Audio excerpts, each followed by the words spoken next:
the fella sentence. Mentally. Right. I've got so much on my plate today. I really do. So we're starting early. We're going to get right into this. I have such a great show today. I am very excited about it. I drank too much coffee. I think I broke Balzac and Voltaire's record today combined. I had like 60 cups of coffee.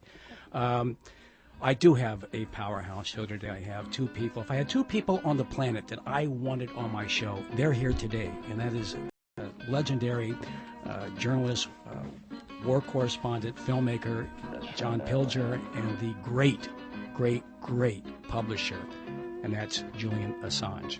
So we are going to talk to Julian on the second half of the show. We're going to kick it off, and John Pilger is probably going to stay around with us, hopefully, during our interview with Julian Assange. So it's like, this is like having Lou Gehrig and Babe Ruth, in the lineup. It's like Brando and Nicholson, basically. So it's a lot. We have a huge show ahead of us. I just want to make one quick mention that Eli Smith and his levitation of the NSA is taking place this week on the 15th. And if you want to learn more about that, you go to exercisethensa.blogspot.com. Okay? That's where you get it. So that being said, I want to mention Bullfrog Films. Bullfrog Films, their number, I want you to take their number down because John Pilger's latest film, we talked about it last week, is The Coming War on China. So the best way to get this at a reduced price for WBAI listeners, you call up 800-543-FROG. That's it. 800-543-FROG. And it's The Coming War on China. Mention WBAI. That's 800-543-FROG. All right, that's 3764. All right, so we're going to kick it off here by playing getting right into this. We're going to play the trailer from The Coming War on China, and then a little bit more after that, and we'll be back with the one and only John Pilger. The world is being primed to regard China as a new enemy. The great power game is called perpetual war. Our first president, George Washington, said, if you want peace, prepare for war. Where are we going to stop this process before it starts a war? The aim of this film is to break a silence, and nuclear war is no longer unthinkable. The equivalent of one Hiroshima bomb was exploded in these islands every day for 12 years. They're not trying to run the world. They want to keep America from dominating. We need an enemy for all this money, and China's the perfect enemy. United States scientists conducted human radiation experiments to study how human beings absorb radiation. There's really nothing more terrifying than this. The Chinese, 2,000 years ago, built the Great Wall to keep the barbarians out, not to invade them. As we look at China on the map, we can see that China is the basic cause of all of our troubles in Asia. China, they want to dominate a huge chunk of the planet. It is time to show the whole world that America is back. I pity a country that would come up against us. We get better and better. Congratulations to John on always showing a torch in dark times. We were aware of his friend, the late famous war correspondent, American war correspondent Martha Gellhorn, saying that John Pilger has always addressed the great themes of justice and injustice and has carried on in spite of his critics. So we are proud that we made this decision. We're glad that the first Bondi boy has become the recipient of the Sydney Peace Prize. And it's now my great pleasure to invite you, John, to give the 2009 City of Sydney Peace Prize lecture. Okay, the Bondi boy is with us, I believe. John? Yes. Welcome back to the show. Thank you. We played the trailer from your brilliant movie, The Coming War on China. We talked about it last week. But before we get into it, Bondi, tell us about growing up in Bondi, Australia, when you were young. I know your parents were in the coal mining business. Can you just give us a little backdrop of your life growing up there? Yeah. Well, Bondi is Sydney's most famous beach, and it's near the center of the city. It was and still is largely a working class part of Sydney, and in those days it was quite a difficult place to live in, but it always had this wonderful crescent of the beach.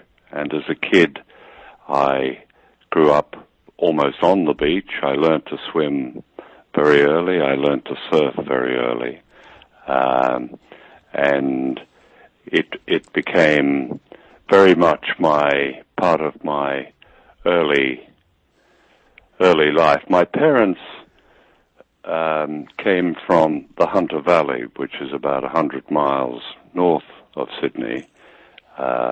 It's a coal mining district and also a wine growing district. It's very interesting.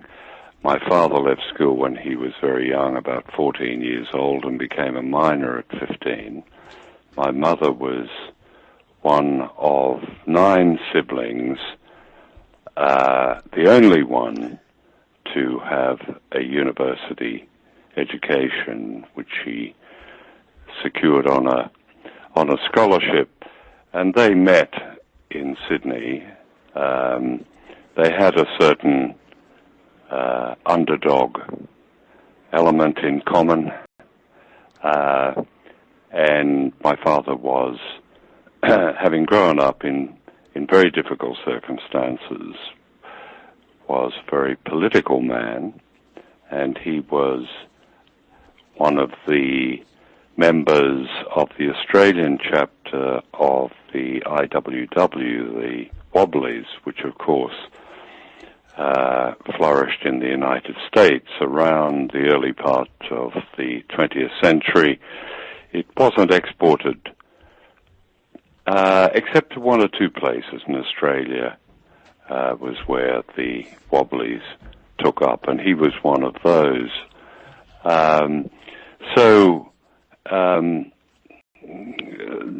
I grew up in the city where I am now, where I come back to. I left Sydney when I was 21 years old and got on a ship like many of my generation and went to Europe, and that's where my journalistic and filmmaking career really was made. Yeah, the filmmaking, John, is amazing. Your writing is amazing.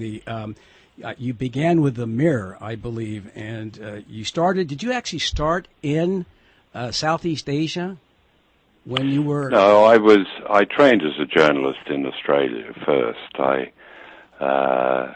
The very good training, journalistic training scheme then in Australia. We were known as cadet journalists. It was like an indentured apprenticeship on a newspaper. So I was quite well trained as a newspaper journalist. I then went to Europe and finally made my way to London, which I considered as the Mecca of journalism. Fleet Street, which was the street of newspapers, attracted me, and I started first on the Reuters press agency, and then I got a job on the Daily Mirror, which was then the biggest selling newspaper in the Western world. And it was the 60s. There was a certain optimism and a sense of adventure. Editors did things they wouldn't dare do now. And I went on the road as a foreign correspondent, and in my early years began a long reporting association with Vietnam. And I reported Vietnam on and off for about 8 or 9 years, right up to the last day of the war, last day of the American war. We're going to play a clip of you. Your documentary came out, or your special report, in 1970. You were already there for, what, 3 or 4 years in Yes. Vietnam? So, yes. And this is towards the end. We'll get back to it on the other side here. We're going to play a clip from Vietnam. Vietnam, and this is 1970. 1970, John Pilger, his very first special report on Vietnam. We'll get right back to that, John, if you just give us a break. Hold on here. I hadn't been to Vietnam for 3 years. The war, after all, is a bore, so why go back? What is there left to say? Surely we've seen it all on telly. But our boredom has not made the war go away, so I've come back for the final act. No blood, no atrocities. Just the rejection of the war by those sent here to fight it. Just the quiet mutiny of the greatest army in history. This is Snuffy, some 8 miles from the Cambodian border, in a wilderness of jungle and mud, controlled by the North Vietnamese and the Viet Cong. Snuffy is a beleaguered fort, defended by the 1st Air Cavalry Division. The scene there looks so familiar, like a faded snapshot of another war we wish to forget half a century ago, with its trenches and mud and barbed wire and boredom and young men and their puppies. Snuffy is important because it's the end of the line for the grunts. They are the 18-year-old drafted kids, the national servicemen on whom the entire army depends. They are the ones to whom the buck has finally passed, from the President and the Pentagon and the career men who catch colds in their air-conditioned command posts. Out of 400,000 American soldiers in Vietnam, only 80,000 fight, and almost all of them are grunts.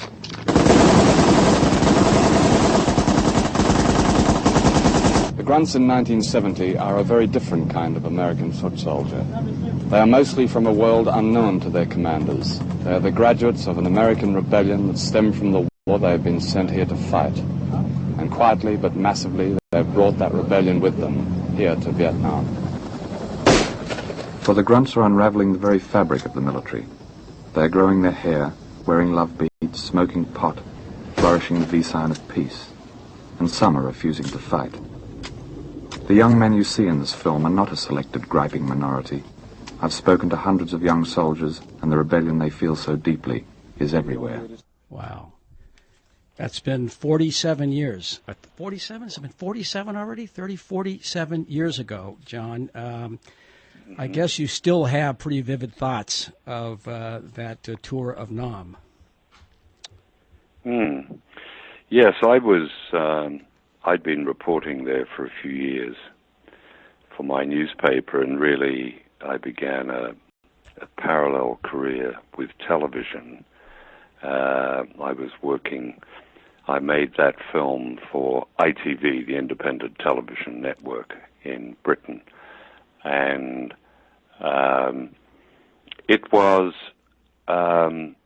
it really,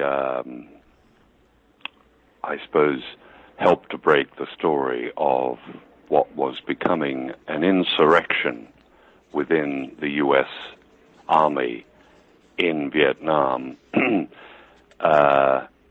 mainly among the drafted soldiers, what they call the 1968 generation, who had come from protest America to Vietnam and certainly did not want to be there, and did everything they possibly could to avoid the war, certainly avoid seeing action. But they went further than that. A number of enlisted officers were killed by them. Fragging became a way that this very disaffected generation of drafted soldiers expressed themselves.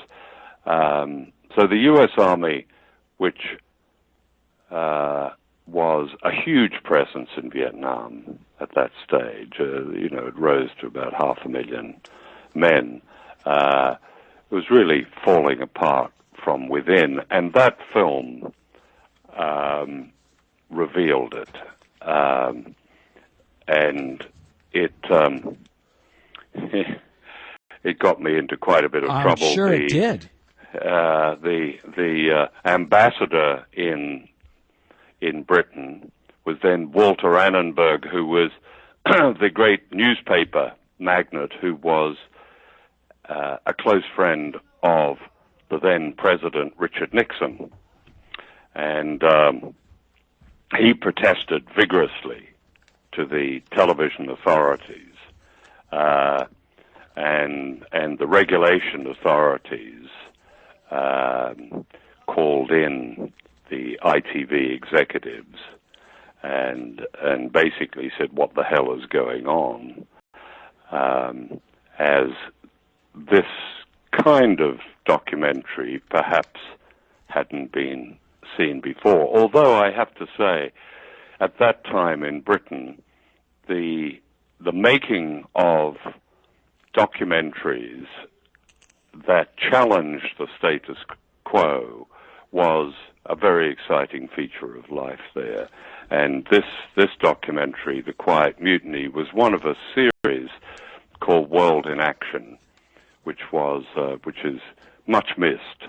We need it today because it really went where other television journalism didn't go. Well, I don't see that today. CNN, MSNBC, you don't see the side of the victims of the war.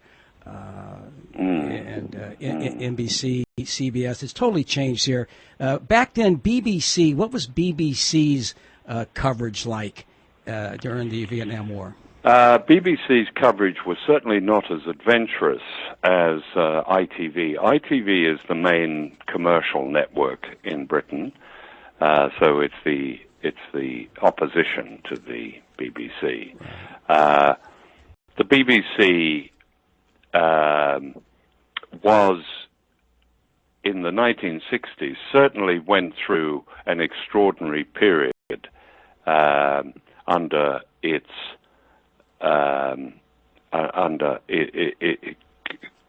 quite an enlightened leadership then, and in terms of drama and satire,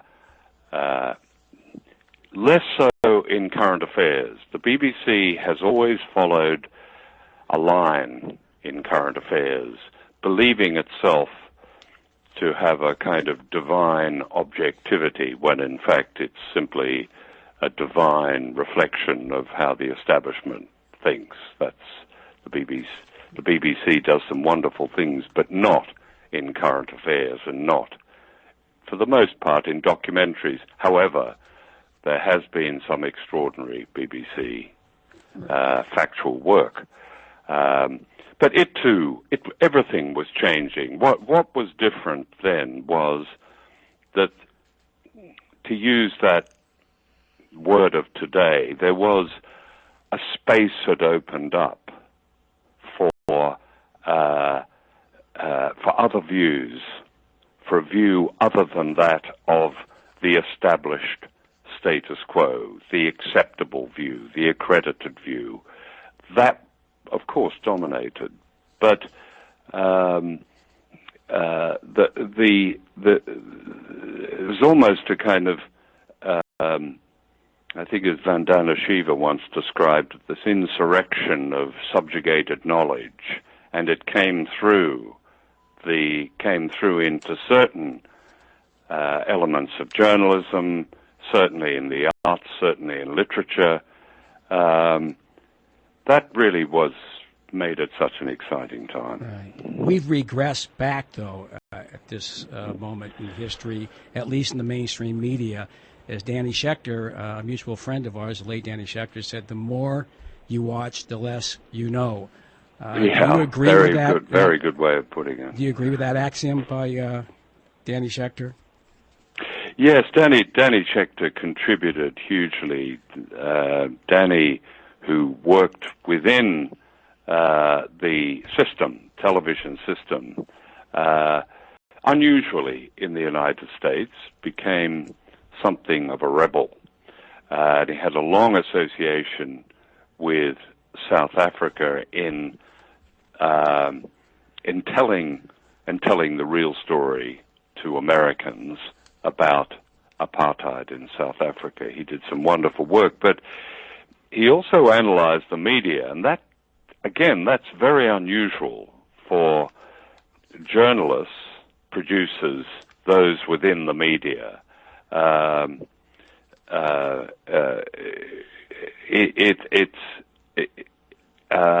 It is extraordinary. The media is one of those pursuits that its practitioners are very reluctant to actually analyze honestly without becoming defensive.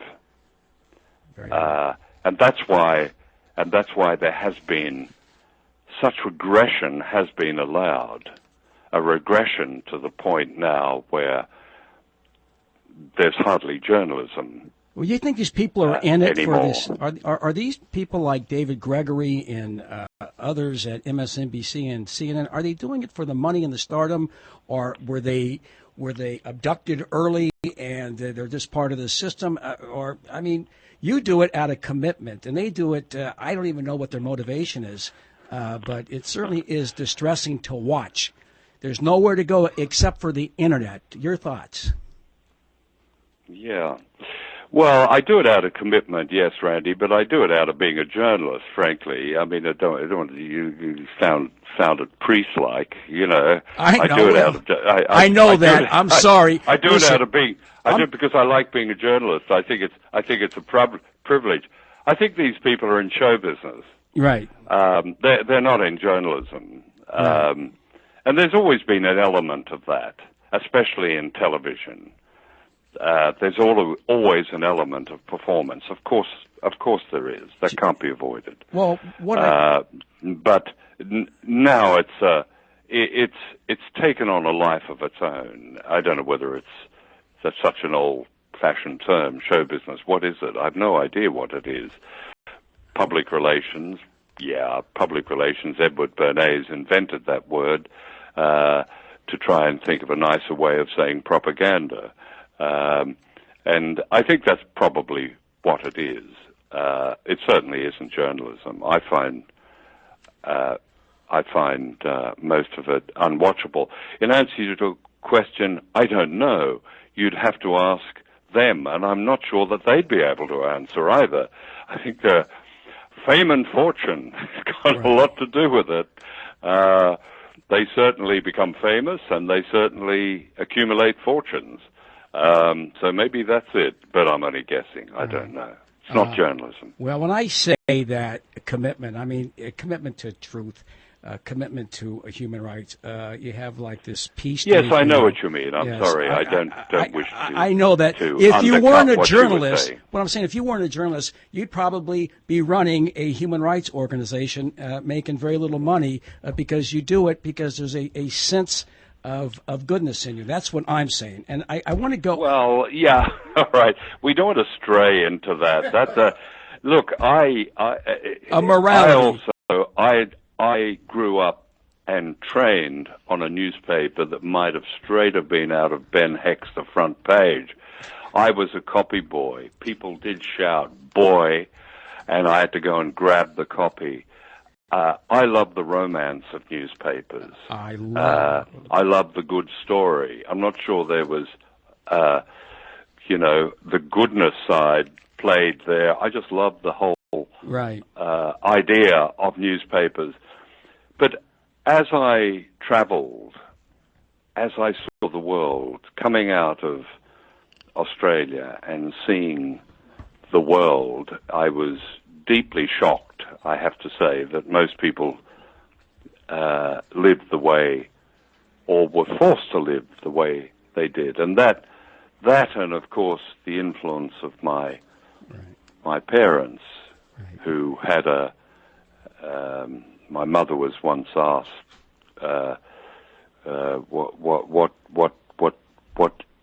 what did she and my father believe in? And she said, we're for the underdog.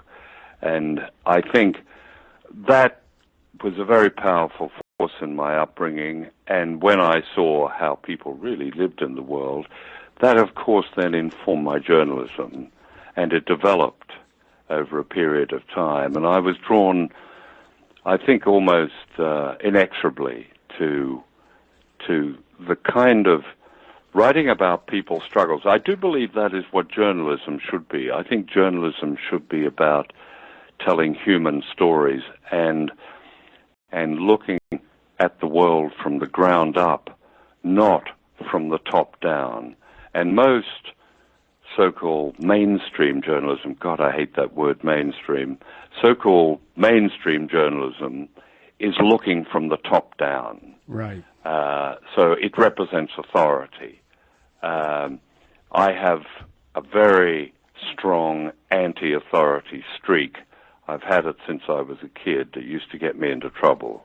But I hope I've put it to good use in believing that the journalism should be about telling people's stories, that journalists really are agents of people, not power. I think that should apply right across the board to journalism generally. That's what we should do. Right. Well, I totally agree with that. And you travel. You probably got more air miles than Anthony Bourdain. The way you moved around the world here. And Richard Quest has traveled a lot, but he hasn't said anything at BBC. I want to go to This is Richard Quest. There's a plane that's down. There's a plane that's down. Collateral damage. A plane in Malaysia. So. The only time you see him on, you hope that you don't have a friend that's flying. So we're going to go to Nicaragua here. This is another one of your documentaries. We're going to play a clip from that. This is Nicaragua. And the reason I bring this up, Nicaragua, is because I spent 5 years back and forth there shuttling back in the 80s. And this one really got to me. This is Nicaragua, a nation's right to survive. And we'll be right back after we play this here. This was Nicaragua on June the 20th, 1979, a month before the fall of Somoza.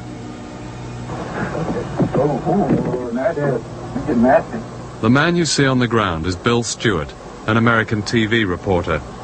The man standing with a gun is an officer of Somoza's National Guard. Let him see the picture. Turn the camera. Bill Stewart was an ordinary reporter doing his job. His murder on television shocked many Americans and helped to break an historical pattern. For the first time, Washington found it very difficult to justify sending troops to intervene on behalf of their man, Somoza, whom President Carter only a few months earlier had personally congratulated on the improvement on human rights in Nicaragua. On the first anniversary of Bill Stewart's death, here at this street corner in a poor district, a monument was erected. And I, for one, find what it says most moving. In memory of Bill Stewart, he didn't die on foreign soil, and we keep his memory alive because he is part of free Nicaragua. Such is the generosity of spirit so often shown in this small country. In the same barrio, more than 200 young Nicaraguans died fighting the National Guard. One of them was this woman's son, Julio. Her name is Lupita, and she carried her son's tortured body back from the front line and buried it in this, her small dirt garden.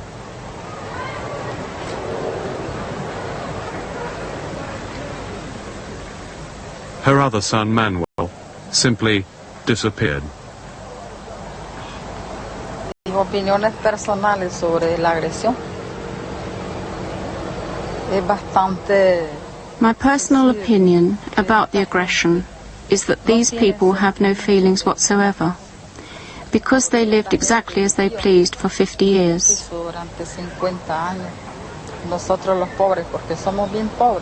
We the poor, and we really are poor, we struggled to earn our daily bread with the pittance we were paid. Yes, I have an opinion about this aggression. Let President Reagan spare a thought that he has children. Let him think that he is supporting genocide. They were murderers here. They had no pity for the young people. It was a crime in Nicaragua to be young. Wow. That is a gut-wrenching documentary, John Pilger, on, it's actually a special report on ITV as well. That's 1983. That's Nicaragua, a people's right to survive. So how much time did you spend in Nicaragua? Well, there were several trips. I can't remember exactly, but, filming perhaps took 3 or 4 weeks. Just listening to that terrible sequence of the murder of Bill Stewart. Here you have a journalist very courageously doing his job, and I would think quite an old-fashioned journalist with that sense of, as you rightly describe it, commitment to do the job, and he paid with his life. But Nicaragua really escaped the North American net cast down to bring it into line only because of the turmoil in Washington in the last few months of President Carter's presidency and before the arrival and the election of Ronald Reagan. Carter, as you remember, became involved devastatingly for his career with the hostages in Iran, and that consumed his presidency, so much so that Washington took its eye off the ball in Central America, and the Sandinista revolution in 1979 was almost allowed to happen. The Marines didn't go in an area of the world where the Marines went in almost ritually to put down popular liberation movements. So the Sandinistas sort of got away with it. They overthrew Somoza, and in their first years, I think produced at least a vision, a blueprint of a society that promised a great deal to the majority of the people. It was to hear Ronald Reagan later describe it as an outpost of the Soviet Union was so grotesque. And perhaps your listeners might like to put that in the context of the present hysteria about Russia. There has always been, coming from the United States, this kind of propaganda, usually against those who are trying to change their societies for the better. These days, of course, it has been against until he redeemed himself by attacking Syria. It has been against somebody slightly outside, marginally outside the system.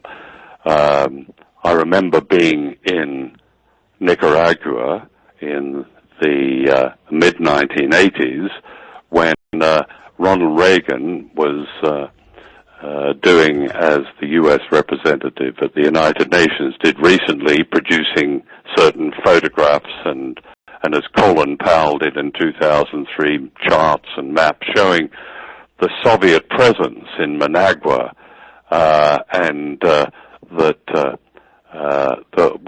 Soviet presence. There was one fighter plane which wouldn't fly, and I met the pilot. He was a Chilean.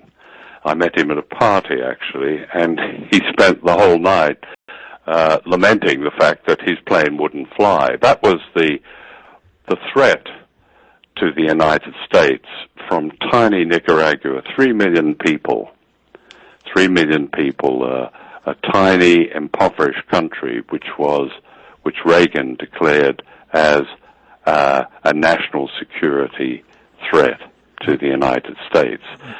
We've seen that. I mention that because I've seen that repeated over and over again, and because memory, the media plays a major role in the abolition of memory, even recent memory. People are not allowed to remember or to learn from these very important lessons. Well, as Reagan would say, John, I've had enough of this because the Sandinistas have done it again. They've invaded Honduras. I have a photograph that bears me out. And I used to do this in front of the U.S. Embassy in Nicaragua, and a C-123 transport plane equipped with foodstuffs disguised as M16s, AK-47s, and grenade launchers was cut down somewhere over Sandino. The guy was completely crazy, and you're right, there's a huge parallel back then and now. What's going on in Syria. The whole Russia thing, by the way, just is that's all you see. You hear more about Russia on mainstream TV here than you do on RT. It's Russia every other minute. Yeah, well, Russia has been a very important false enemy since 1917. Since the Russian Revolution, the United States has Russia is in a way part of the U.S. Psyche. Without that enemy, that perceived enemy, I'm not sure what the United States would be. It's very insecure, always strikes me, and I've lived and worked in the U.S., it strikes me as such a malleable and insecure society, so admirable in so many ways, and yet, and so productive of interesting and people, and yet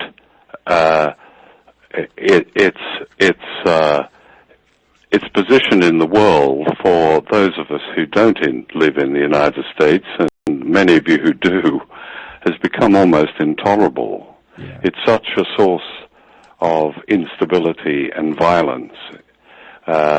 This hysteria, this latest hysteria over Russia, it's just it is beyond satire. You know, I'm sure,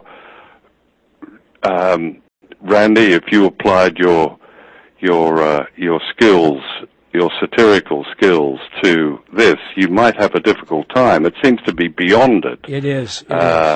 Because it's its own satire. You can't satire. But it's not seen that way. If you turn on CNN, you have satire. That's what it is. It's a daily... You have satire, but you have to... Unfortunately, a lot of people turn on thinking it's news, but it's not. It's satire. Right. Okay, John, very good analysis. Look, we're going to play all of your films, almost all of them, with the exception of The Coming War on China, which you can get at bullfrogfilms.com, are on your website, johnpilger.com. We're going to play a quick clip from, I think this is a trailer from The War You Don't See, which includes, it's not going to have the interview with him, but just a 1-minute trailer, actually, which the film includes a wonderful documentary with Julian Assange, who is waiting for us on the other line. John, can you stick around with us here?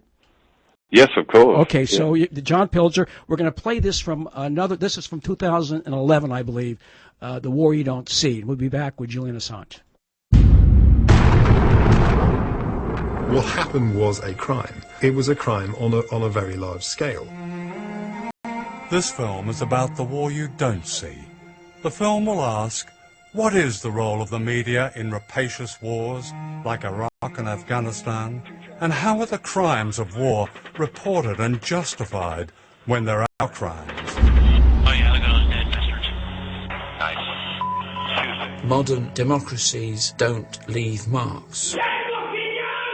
The British elites do not want the public to know what they're doing, so the public is a threat that needs to be countered.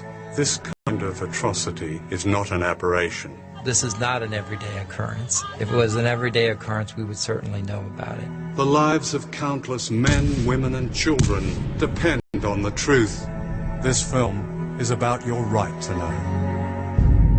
That's The War You Don't See, and you can actually see that by going to johnpilger.com, and one of the, as I said, stars of that film is the great publisher, also from Australia, Julian Assange. Thank you, Julian, for joining us today.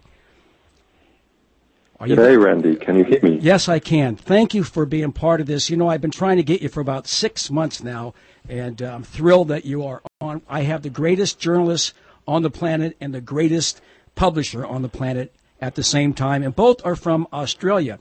You've known John for a long time? I've certainly known of him for many decades, and I've known him personally for maybe 8 years now.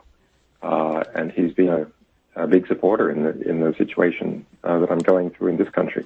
Yes, and let's talk about that, what you're going through. A lot of people really don't understand why you are there. What did you do to be there and be a political prisoner inside that embassy? Well, it's interesting. Do you need to do something in order to have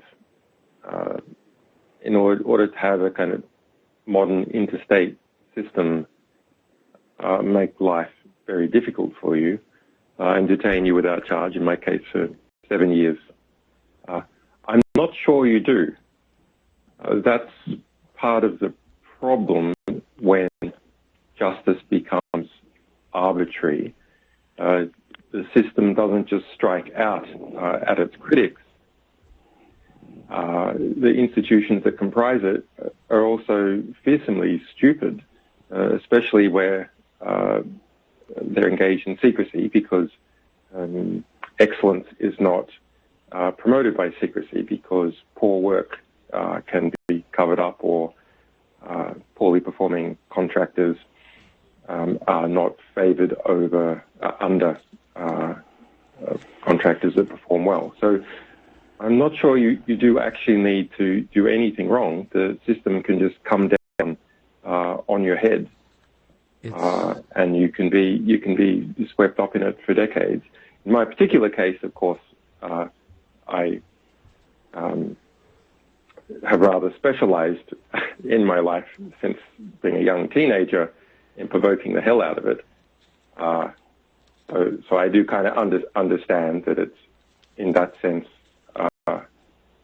it's to be expected in the sort of world that I am living in, which is exposing these large and powerful organizations. And of course, by definition, if they're large and powerful, they have an ability to suppress their critics in one way or another. And I wouldn't say that it's particularly about suppressing me individually, but the example is they're perceived as terrible. It's like Cuba itself was, at least post-Cuban Missile Crisis, strategically not very important, but as an example to the rest of Latin America, it was extremely important in encouraging defiance of the will of the U.S. government and the various security complexes that make it up. Do you, Julian Assange, believe that there's, I mean, I do. I mean, you mentioned this yesterday on another show about the modern McCarthyism. Could you elaborate on that? I should answer your previous question properly, because I'm sure your listeners are a bit irritated. It's just I answer this question so often, it becomes a bit boring to just kind of look at the facts. But WikiLeaks started about a decade ago, and we publish authentic materials, official materials from all around the world. The US produces an unusual number of them, so we tend to publish more from the US than from other countries. And that's easily understandable when you realize that the US has the most amount of money going into the secret state. So there's more than 5 million people in the United States with security clearances, well over 1.3 million with top secret security clearances. So that effectively is a state within a state. And then the cultural values expressed in the United States, its own self-story, has some honorable cultural traditions, and those come in conflict with the reality of U.S. foreign policy. So the tension between the two produces incentives for whistleblowers and dissidents to emerge. Then simply the scale of it means that quite a number of them do emerge.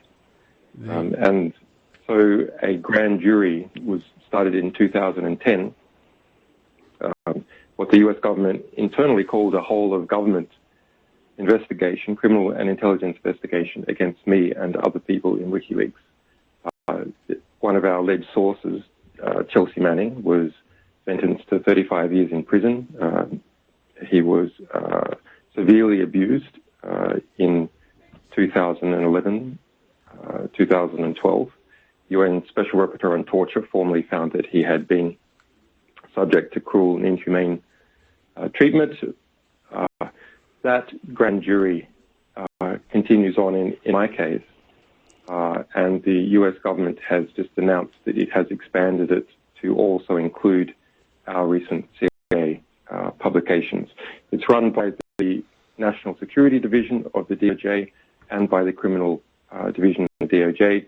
It's a big thing. It spread agents all over the world, chartered private jets to Iceland, pulled people back to be secretly interrogated, coercively forced people to testify, and it's there's an extensive series of legal maneuvers by my lawyers and the lawyers of Chelsea Manning, and also some NGOs in the United States to try and check that ongoing process. And in response to that, the government of Ecuador gave me political asylum in 2012, and there's a variety of complications of other legal processes. And I've been physically in the embassy since that point in time. Let me just kind of conclude with the most recent developments.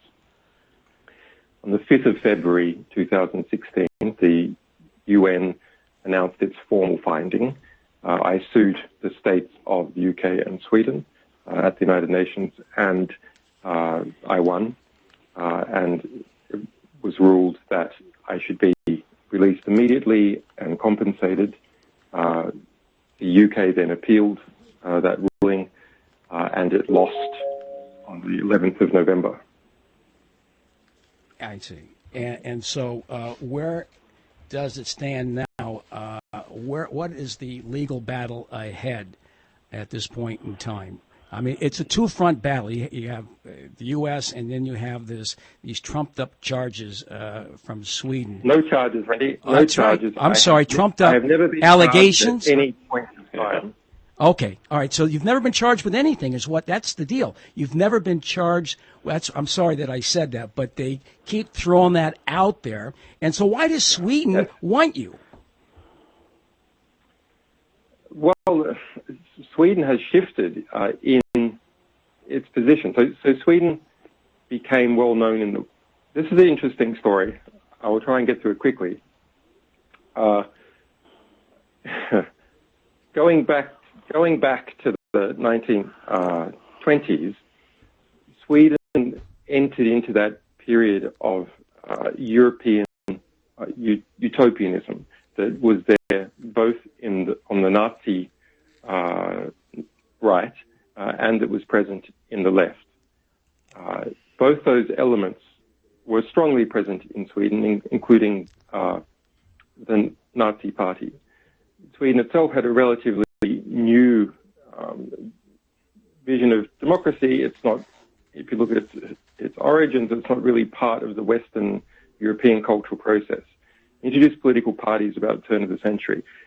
Then when it entered into World War II, it allied with Nazi Germany up until 1944, when it saw that the Nazis were going to lose, and then it started to shift its alignment to the United States.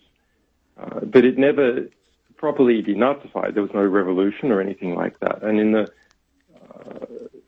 the war period, Sweden became very rich. I'm not from Sweden, I'm an Australian, but I've become a bit of a Sweden nerd.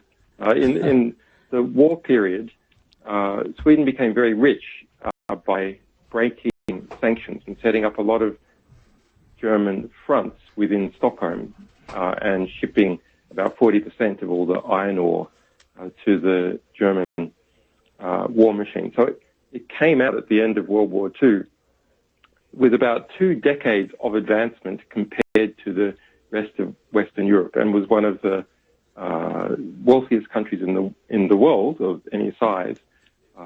Its nearest rival being the United States. So it leapt forward about 10 years in terms of economic development, and the rest of Western Europe went back about 10 years. The result is that Sweden took on an appearance of accelerated modernity, and the utopian elements that had existed in the 1920s came together in this post-war period to produce not a classical social democracy, but something rather different. Sweden is the most oligarched country in Western Europe. What does that mean? It means that just a few families control more of the wealth in the country than any other country in Western Europe. I had no so idea. These giant Swedish industrialists were never stripped of their power by revolution or liberation as a result of kicking out an occupying force. Instead, a system of a merger between the industrialists, the oligarchs, you would say, in a modern context, the unions and the political parties occurred. And that ended up producing what we would call a Swedish social democracy.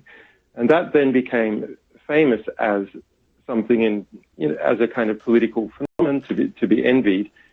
I think looking back, it's really rather questionable how true that ever was. But by the 1980s, it had shifted its